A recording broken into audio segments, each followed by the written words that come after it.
به نام خداوند بخشاینده و مهربان. سلام و درود، خسته نباشید دوستای عزیز. امروز روز مادر است و ما هم رفته بودیم سرک.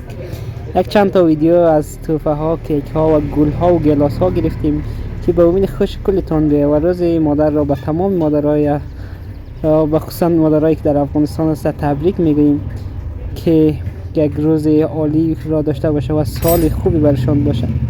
روز مادر روزی است که تولد فاطمه حضرت زهرا سلام الله علیها است که دختر پیامبر اکرم صلی الله علیه و سلم، و این روز را مسلمانان جشن میگیرند به خاطر تولد حضرت زهرا و روز مادر نام گذاشتند که مادر تمام مسلمانان و خصوص مادر اهل تشیع که حضرت زهرا سلام الله علیها را مادر خود قبول دارد. تشکر دوستای عزیز که ویدیوی ما را میبینید و تشکر از شما دوستای عزیز.